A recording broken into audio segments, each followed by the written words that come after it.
Olá gente, tudo bom com vocês? Sejam muito bem-vindos a mais um vídeo do canal Teológica. E hoje eu vou trazer para vocês um tema um pouco polêmico de algo que aconteceu recentemente e que fazia um tempinho já que eu queria explanar algumas coisas com vocês. Recentemente teve uma postagem do pastor Lamartine Possella, na qual eu respeito e admiro muito e assisto os vídeos dele. Nós temos uma visão de escatologia e apocalipse muito parecidos. E por isso que eu acompanho, já fiz cursos com ele e tudo mais. Mas ele fez um vídeo no seu Instagram, onde ele recomenda um livro do pastor Luciano Subirá.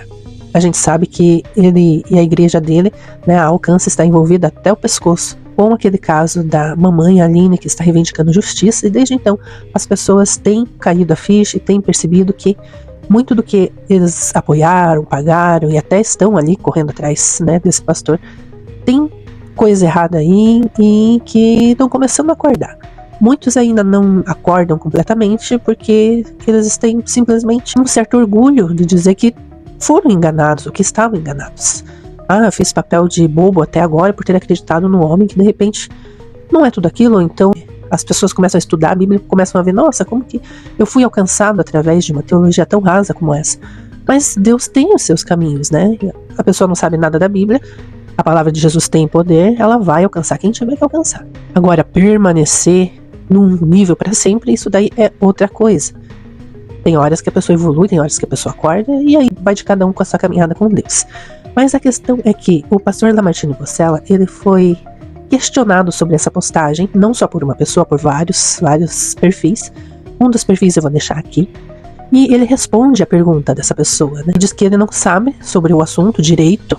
Quer dizer, então ele sabe, mas ele não sabe aprofundadamente sobre o assunto da mamãe Aline e sua filhinha Lívia, que foi, enquanto eles eram da Alcance, Orlando, pelo marido da Heloísa Rosa, da cantora gospel Heloísa Rosa, na época que eles eram todos da mesma igreja. Ela pede, sempre pede em todos os vídeos, quem tem acompanhado sabe, né, que ela pede que os pastores, que é o irmão do Luciano Subirá, vá lá e fale com a polícia, dê seu depoimento, ela tem tudo gravado, né, e que o Luciano Subirá se posicione, converse com ela, e ela nunca foi atendida. Ela está completamente caminhando sozinha nessa questão de pedir justiça em relação à filhinha dela.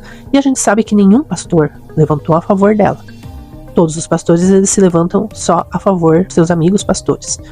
Quanto mais o pastor tiver seguidores dentro da internet, mais eles terão apoio mútuo um do outro, até parecer que eles têm uma rede de apoio. Antes de entrar mesmo dentro do assunto, eu já vou pedir desculpa porque eu tô com obras atrás e na frente da minha casa, então tá muito barulho.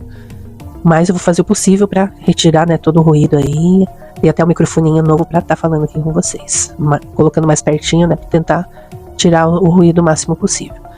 Mas aí, de vídeo que o pastor Lamartine Possella indica um livro do pastor Luciano Subirá, ele teve muitas críticas. Por do nada, ele está de repente apoiando uma literatura deste pastor, sendo que quem acompanha o pastor Lamartine Possella sabe que ele faz muitos vídeos autorais e vendendo seus próprios cursos, falando das suas próprias palavras, né?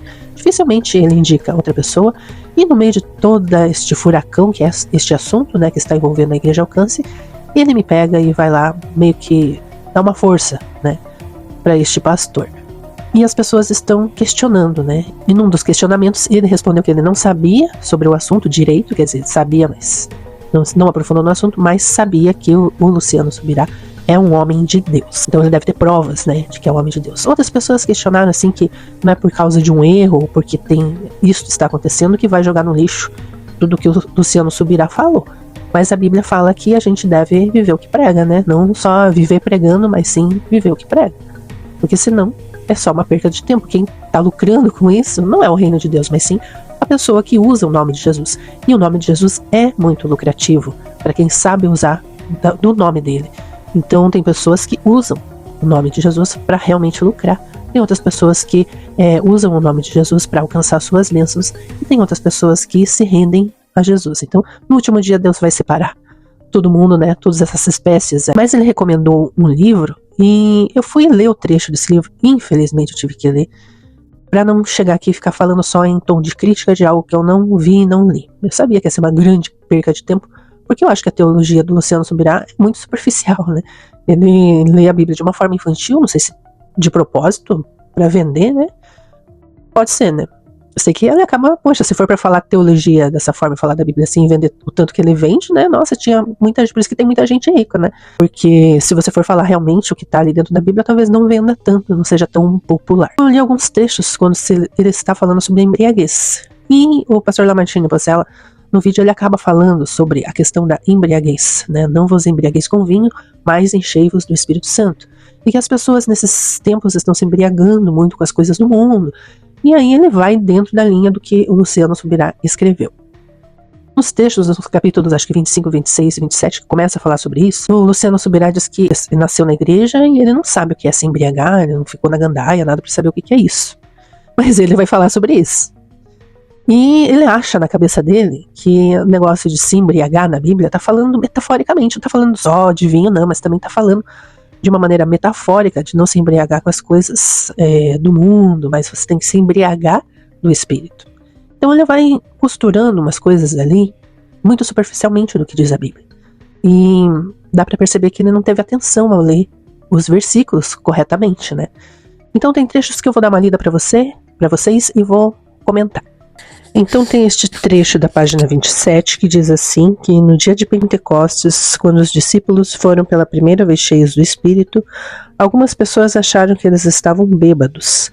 Não penso que foi pelo fato de falarem em outras línguas, uma vez que a Bíblia diz que quem os ouvia falando em línguas, os entendiam falar na sua própria língua. O que os fez pensar isso? O mero comportamento diferente? Penso que não podemos ter certeza de um assunto que não foi claramente detalhado na palavra de Deus. Embora, por outro lado, haja algumas características de embriaguez natural que tem no que eu classificaria de uma forma positiva o seu paralelo na dimensão espiritual de quem é cheio do Espírito de Deus. Aí tem uma problemática grande justamente nesse trecho e que vai dar o cerne de todo o livro e que vai trazer um ensinamento falso. O grande problema é porque neste trecho ele diz que a Bíblia não deixa claro sobre o porquê que as pessoas, alguns que a Bíblia cita, alguns zombaram, dizendo que quem estava ali no Pentecostes estava bêbado. Ele acha, está escrito que ele acha no pensamento e na imaginação dele que as pessoas zombaram porque eles estavam com um comportamento de bêbado. Mas a Bíblia diz que as pessoas zombaram porque ouviram eles falando em outras línguas. E tinha idiomas, no caso, né? Imagine, várias pessoas falando vários idiomas ao mesmo tempo num lugar. É óbvio que vai ficar aquele burburinho e as pessoas vão achar que algo estranho está acontecendo. E se tinha pessoas que estavam zombando, eram justamente as pessoas que perseguiam os cristãos. Então não dá para ter achismo, eu acho que é uma coisa que a Bíblia diz sobre algo que não está tão claro. Não, a Bíblia está sendo bem clara, está dizendo ali realmente sobre o que é. E quando se fala, né, não vos embriagueis com vinho, mas enchei-vos do Espírito, ele acaba ali colocando certos aspectos da embriaguez como algo positivo, né, que o encher do Espírito é como se fosse uma embriaguez do vinho, e não é. A embriaguez do vinho é muito diferente do encher do Espírito Santo. As palavras no grego, que ele cita só uma palavra no grego, deveria ter citado mais, principalmente na questão da embriaguez. Na palavra grego, embriaguez, se refere também, pode ser considerado também, como se embriagar da ira de Deus. A embriaguez do vinho, o cálice transbordando de um vinho espumante, significa juízo de Deus. Então é isso que a Bíblia quer dizer também, quando é uma metáfora nesse sentido. No sentido de você não chamar a ira de Deus para si. Nós não devemos nos embriagar com as coisas do mundo. Tá certo também, mas existe a questão de se embriagar com vinho que está separado com as outras coisas do mundo. Porque no livro ele separa totalmente, ele coloca a questão da embriaguez de uma forma muito metafórica. E as coisas que estão escritas na Bíblia não são assim.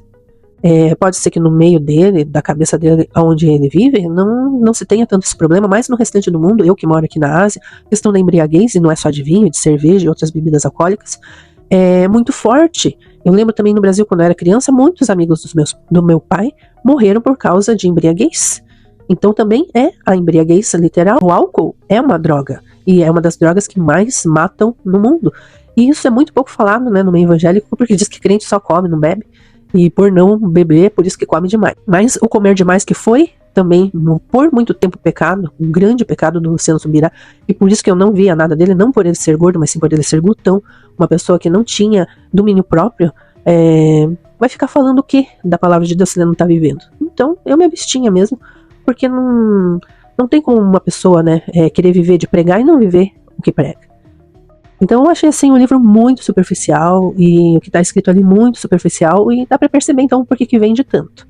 E assim, lamentável o pastor Martini ter colocado um trecho, né, fazer um vídeo sobre este tipo de assunto, quase que uma collab ali, sendo que agora está, né, nesse olho do furacão ainda a se resolver sobre a questão lá da Igreja Alcance. Eu acho que foi muito fora de tempo, não foi oportuno, até espero que ele apague, né, porque se não sabe do assunto é melhor não entrar no assunto antes que surja a sua reputação.